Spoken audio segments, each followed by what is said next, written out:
Good evening and welcome to your primetime news on TV1. For the Newsfirst team, I'm Shehan Ranatunga. Let's start things off with a look at your headlines.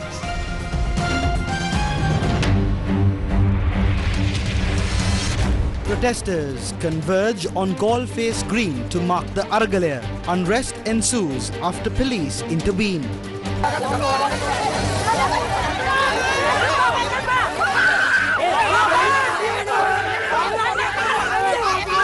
President prepares to reduce the number of provincial council members ahead of elections. We do not require an election at this juncture, says Namal Rajapaksha. ආණ්ඩු මාරු කරන්න බෑ කැරලිමකින්. ඒක අපි පිළිගත යුතු කාරණේ හැම දෙන්න හොඳත් නැහැ.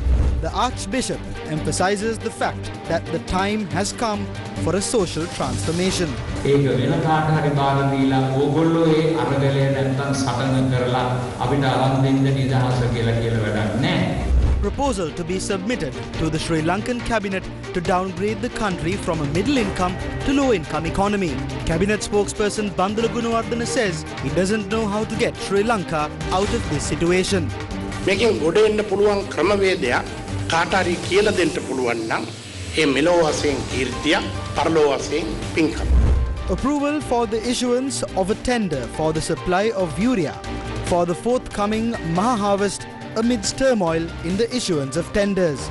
Judge of the Supreme Court, Buwanekalu Vihare, takes oaths as acting Chief Justice. Now on to your top story.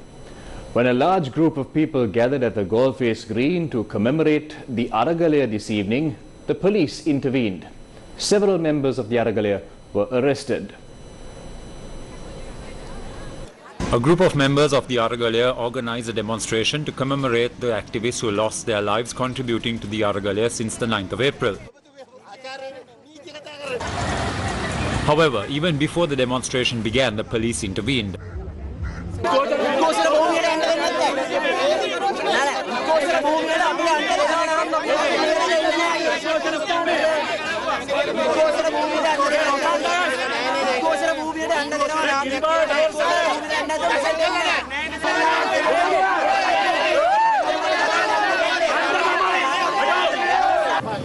පාරදී අපේ ගමන අපි යනවා පොලිස් ආගමේ 79 දෙක වරදක් දැන් උගලන් කරේ.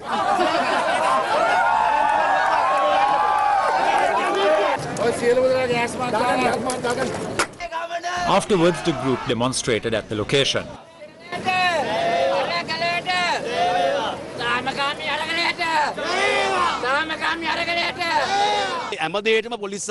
They use the police ordinance in defense for everything. The government must not suppress us. This is our right. We know who is behind this.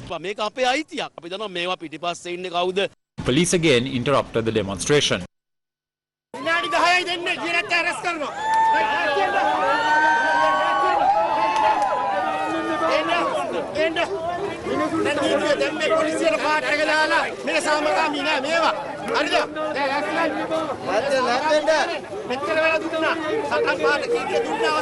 අවස්ථානෝචිත පරිදි සිරබාරයට ගැනීමේ සහ සිරඩ සියතැබීමේ කාර්ය සඳහාද සිවිල් බලය යෙදීමට හා හෝ ක්‍රියා කිරීමට සියලු පියවර ගන්නා බව මෙයින් දැනුම් දෙමි. Police then arrested several Aragalaya members.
මියගිය විරුවන් නොසීකරන්න මෙතන ආවේ. කිසිම අපේ අතේ මේ මුකුත් නැහැ. කිසිම ප්‍රචණ්ඩකාරී ක්‍රියාවකට නෙමෙයි අපි ආවේ.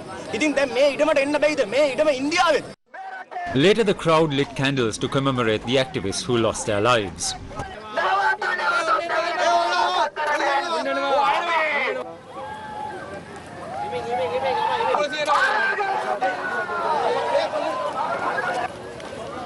So today being the 9th of October, we have come here. Why? That people cannot bear this cost of living and all this corruption has come to a stage where people cannot survive anymore. So today we see Ranil Wickremesinghe has come to power with the help of Rajapaksa regime, and nothing has happened to people, and there is social unjust, and especially the state repression is continuing. Still the PTA is being used against students and all the protest movement. They are going to bring again another cruel law, rehabilitation bureau, and under this they are intending to arrest all these peaceful protesters. The people's power needs a change, and this government should change, and people should experience freedom. This kind of corruption, this kind of unjust law, this kind of repression, and people are dying. Our children are suffering malnutrition.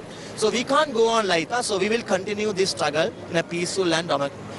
Here because the rehabilitation bill that's going to be passed, it's nonsense. I mean, what has Sri Lanka come to, curtailing the public's freedoms like this? It's just ridiculous. I mean, you have to stand up against it. We are here because the real problem has not been addressed. The country is bankrupt, and there are no reforms passed. They're only interested in suppressing the people who are standing up against this injustice. They're stealing. I mean, there is a limit to this nonsense. Even the aid has been stolen, and nothing has been done about it. What are we supposed to do if the rights of the people are not protected? And we can't come and protest about it, and that is breaking the law? What kind of absurd country are we living in? Now, President Ranil Wickremesinghe says that a proposal will be presented to appoint a Parliament Select Committee to look into the Parliament election system, adding that a referendum will be called if the committee is unable to take a decision by July 2023. Now, the President made these comments when he met with several professionals this morning at the Presidential Secretariat. During the meeting, President Wickremesinghe said that a political change was required in the wake of the majority having rejected the current electoral system. Accordingly, he intends to reduce the number of Pradeshya Sabha, Urban Council and Municipal Council members from 8,000 to 4,000 through a program titled Jana Sabha ahead of the next elections. The President went on to note that before the next Pradeshya Sabha elections, a proposal is to be presented to distribute the executive powers vested in the chairman of the council to a committee headed by a chairman and to effect the necessary amendments.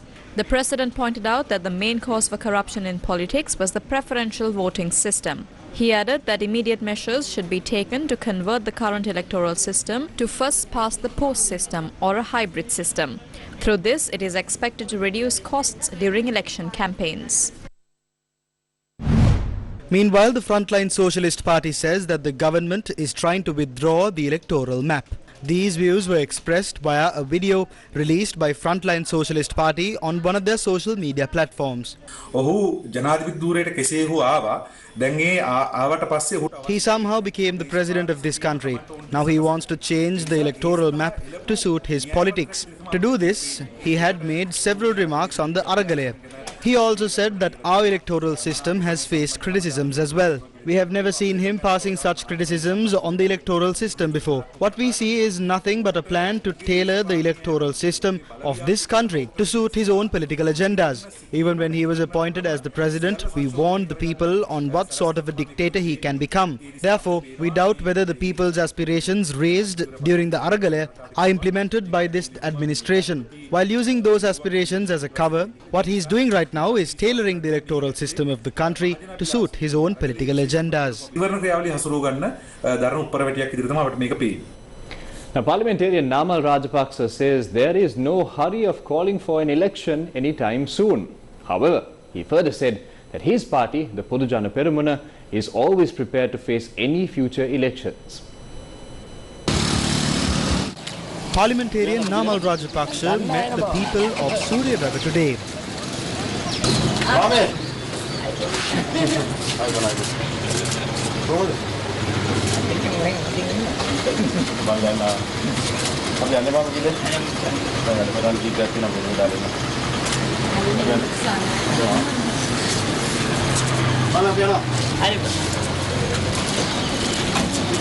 He also participated in a program to distribute dry rations among pregnant mothers in the Nabadagasweva area in Suryaweva.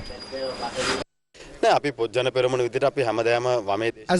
Peramuna, we have always formed alliances to face elections. People should have the freedom to engage in politics in the country. You cannot change governments through rebellions. That's a bad precedent. And we will not let that happen. The people now have the freedom to engage in politics. Even our party has that right. Therefore, we should not talk about elections now. We should call for elections after we stabilize the country's economy. As a party, we are ready to face any election. But we should prioritize the country's economy. For that, we will give our fullest support to His Excellency President Ranil Wickremesinghe.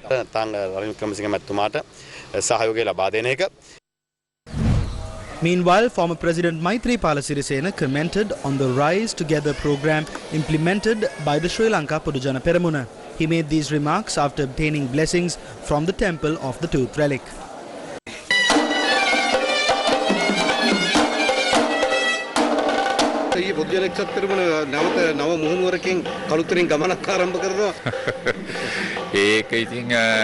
පොඩි විහිළුවක් තමයි ඒක. එච්චරයි මට කියන්න තියෙන්නේ. ඒක නිකන් මේ ආටිෆිෂල් වැඩක් ඒක. Opposition leader Sajith Premadasa says that he is getting invitations again to join the group of robbers who looted the country.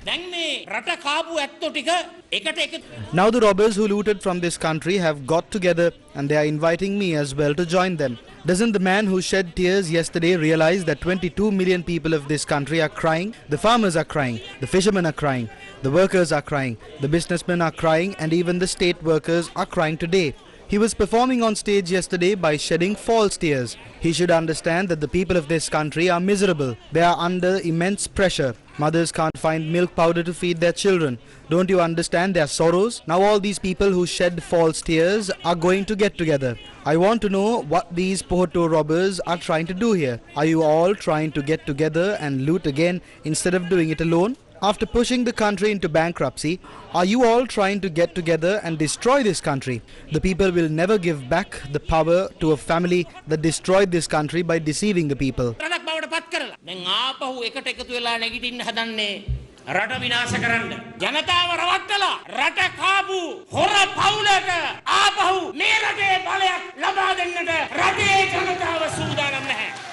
The opposition leader made these remarks while attending a meeting of the Samagijana Balawega in the Mahiyangana electoral seat. His Eminence Malcolm Cardinal Ranjit calls for a transition in society. He made these remarks while attending the 150th Jubilee ceremony of Our Lady of the Holy Rosary Church in Aludgama.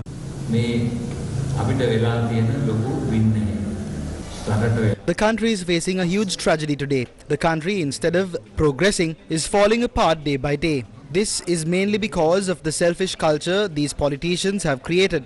First, they tried to create religious and racial tensions using the April 21st attacks as a tool.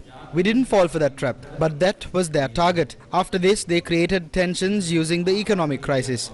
They created a society filled with thieves, corruption and violence. Because of all these, we cannot live in harmony today. During these 74 years, this is what our leaders have offered us at the end. If we continue like this, there won't be a country for us or our future generations. We need a transition in this society, and we all should get together and lead that transition without waiting someone else to fight for it on our behalf. Let's now cross over to a short commercial break. We'll be right back. News First, main sponsor. 25% for 2 months, 25.5% for 4 months. Valuable FD, a trusted place for your fixed deposit. Valuable FD, 25% for 2 months, 25.5% for 4 months. Valuable FD, the symbol of stability. How long do you have to escape? before disaster strikes. Early warning can be the difference between life and death. Sri Lanka will commemorate the International Day for Disaster Risk Reduction as the Disaster Management Centre Sri Lanka, along with international experts from different countries, talk on the importance of early warning and early action for all. Leave no one behind. On the 13th of October 2022 at Cinnamon Lakeside, Colombo. Electronic media sponsor, News First. Welcome back to News First. Now, a proposal to downgrade Sri Lanka from a middle-income country to a low-income country is scheduled to be submitted to the Cabinet on Monday, reports the Sunday Times. Now, the proposal will be submitted with the aim of obtaining concessional funds from the International Development Association, or IDA, a branch of the World Bank. A detailed explanation setting out the reasons for this decision is scheduled to be submitted to the Cabinet for approval, consequent to which the World Bank will be notified.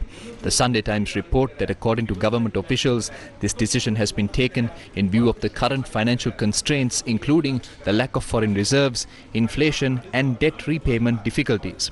The related report states that the government has also taken into consideration the statement that some former officials artificially changed the figures to designate Sri Lanka as a middle-income country. By being downgraded to a low-income country, the process and criteria to obtain loans from the International Bank for Reconstruction and Development would be that much easier for Sri Lanka. The report also states that the Treasury is currently studying this decision. Now, Transport Minister Dr. Bandula Gunawardena has requested for anyone who has a solution to freeing the country from its current crisis to step forward. After getting stuck in this debt trap, we have officially declared to the world for the first time that we cannot repay our foreign debt. If you can show someone the process to get out of this, it will bring you glory in this world and blessings in the next. Why? A lawsuit has been filed in the United States of America alleging that Sri Lanka is unable to honor its obligations on the sovereign bonds it has issued. We have no expertise to face such a case, but that the government has assigned the responsibility of providing legal advice to a company called Clifford Chance.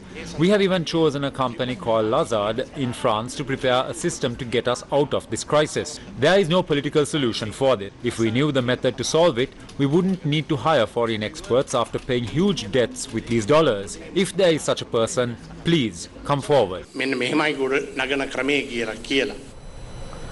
Now, non-profit humanitarian organization Direct Relief warns Sri Lanka's citizens have lost access to most medicine and medical supplies, setting them on a course for a humanitarian disaster.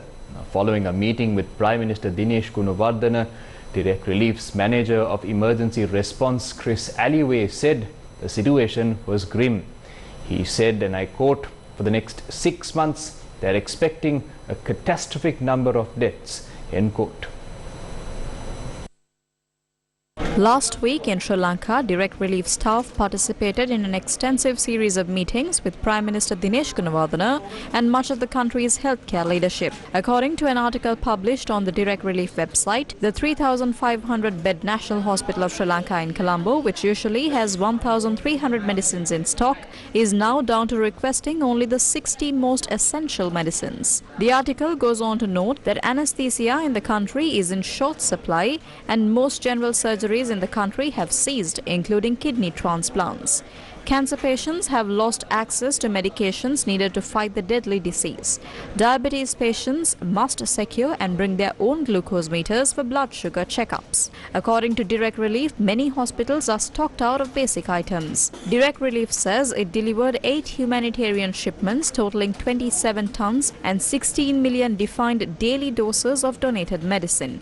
Prime Minister Gunawardena said in a statement, quote, "Direct Relief's donation of $10 million worth of medicine will save many lives," unquote.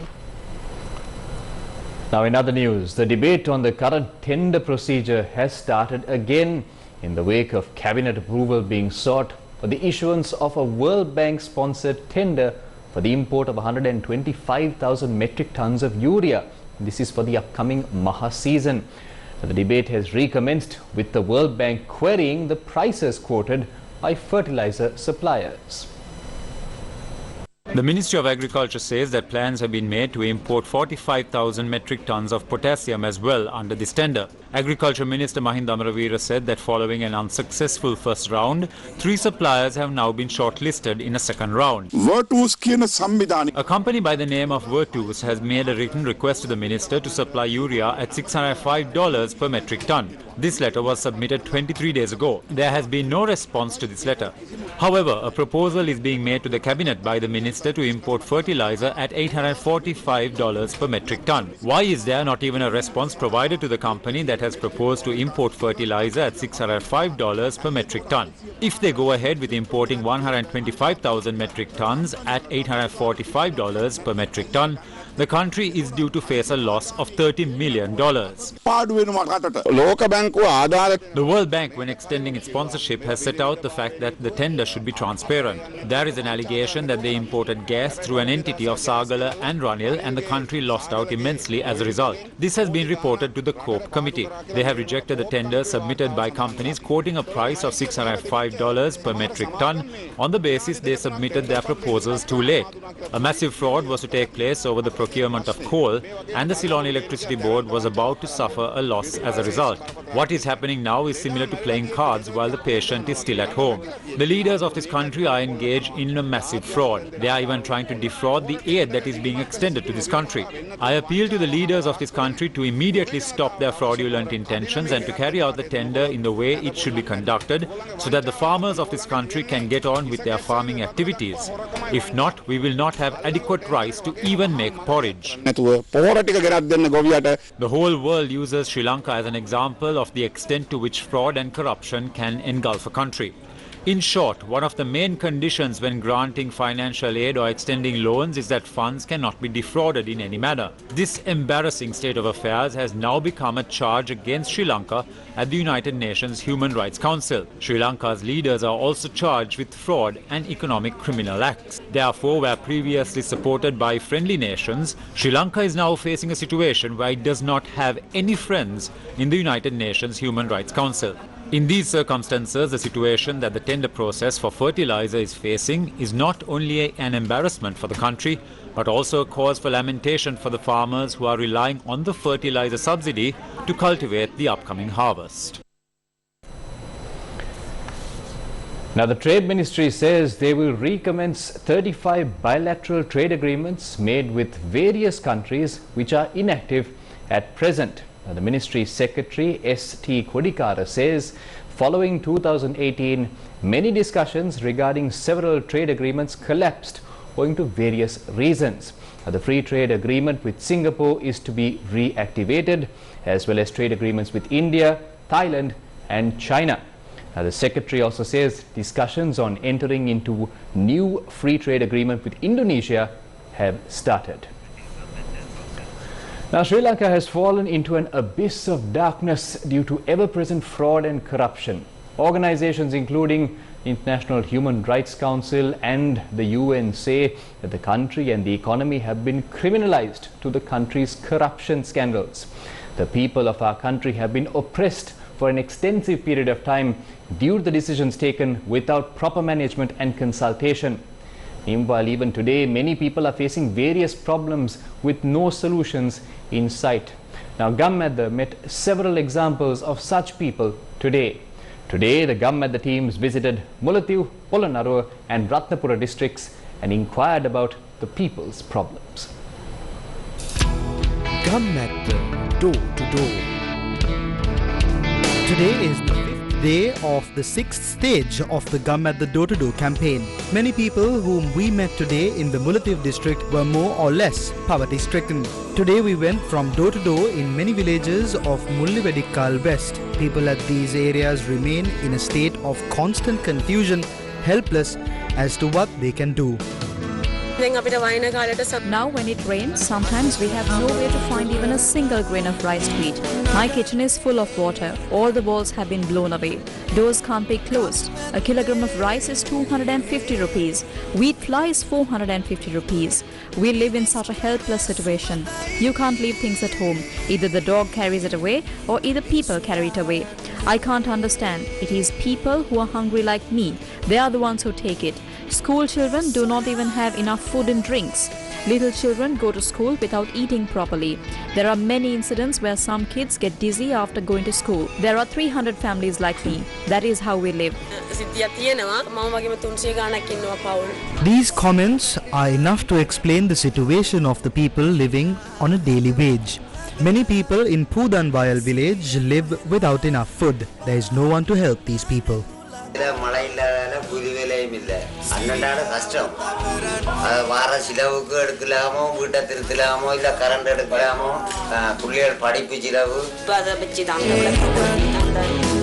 அதை கொளுத்தி தான் வச்சு எழுதி கொடுக்குறோம். அப்படி இல்லை கஷ்டத்தில் இருந்து தான் நான் உழைச்சி படிப்பிச்சு கொண்டிருக்கிறோம். நின்றைய நிலையிலையும் வேலை இல்லை.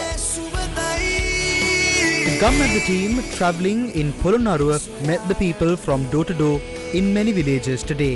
Dairy farming is the main livelihood of many people in Sevanapitiya village, where about 130 families live.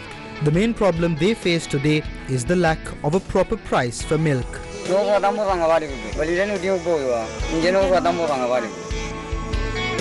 Although cattle find food from the environment as a result of the current economic crisis, it has become difficult to find many medicines for animal diseases. Today, our teams went from door to door in villages including Balangoda, Godakumbura and Nadungamur in Ratnapura. About 350 families living in Godakumbura village are facing threats of wild elephant encroachments. අපිට ගියේ ඔත්තේ අලිවටක් ගහලා මේ ගම්මට අලියන එක නතර කරන්න. ඒකවල අලිය එලවලා කවදාවත් මේ කරන්න බෑ. වැට ගහලා දෙන්න.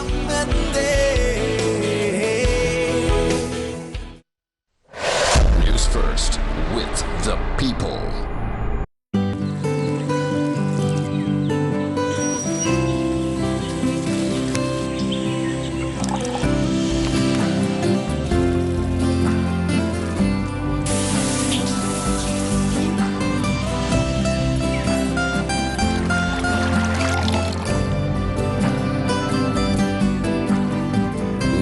පුරා ගලන මේ සතුට සුරක්ෂිත කරන්නේ Eslon Inside.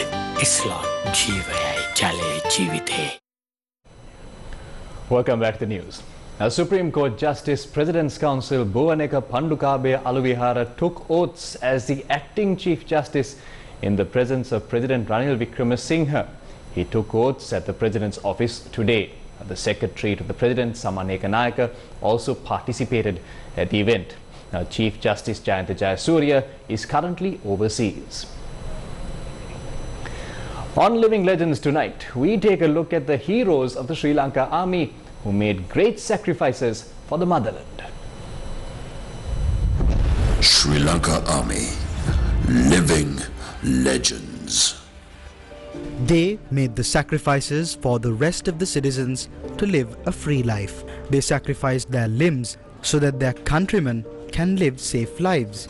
During the 30-year war, these heroes were on the front lines of the battlefield. These brave souls sacrificed a lot for their motherland. A concept for members of the forces was initiated in the country, setting an example to the rest of the world.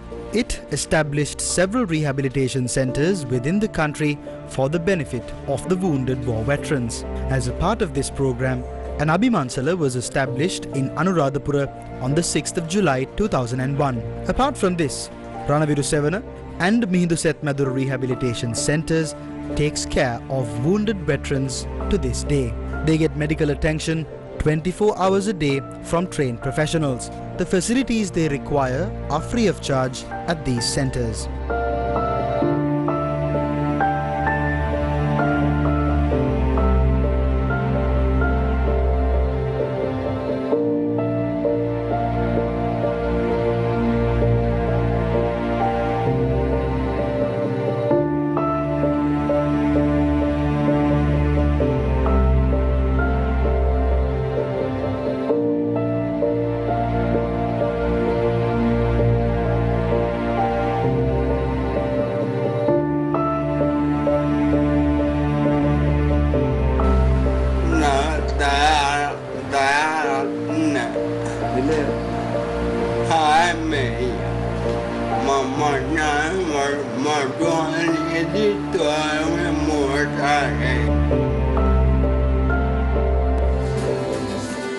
the day our team visited the Mihindu Setmadura Rehabilitation Centre, its members were celebrating the birthdays of 2 of their fellow veterans. A birthday party had been organised.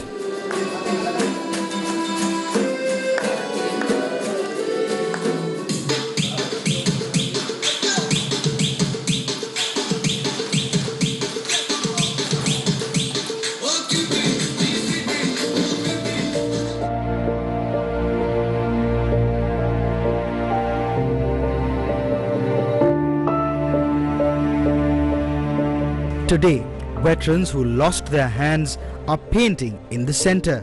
Veterans who lost their legs are walking with pride. This is Newsfirst's recognition of the heroic war veterans.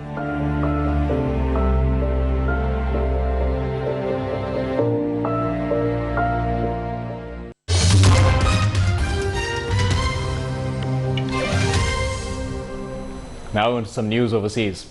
Iran's state-run broadcaster was hacked on air on Saturday with a news bulletin interrupted by a protest against the country's leader.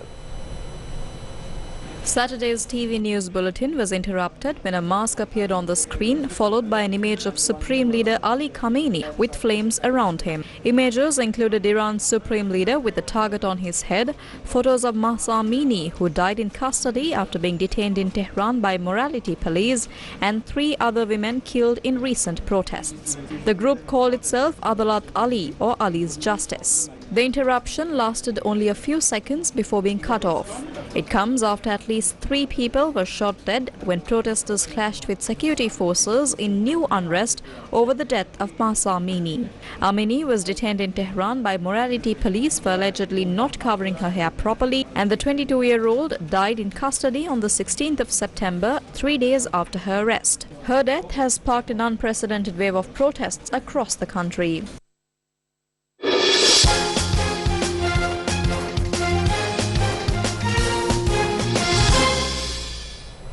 A program to facilitate Commonwealth Games medalist sprinter Yupun Abekun was held in Italy today. The event took place at the Sri Lanka Embassy in Rome with the participation of Minister of Sports Roshan Ranasinghe. The Italian coach of Yupun was also facilitated during this program. I was able to achieve my target since I never gave up on it. I hope to practice more and bring more victories to my motherland. I want to bring everyone together and create a system that would change the scope of sports in Sri Lanka. And that's it from the news for tonight. For the Newsfirst team, I'm Shehan Ranatunga. Thank you for watching.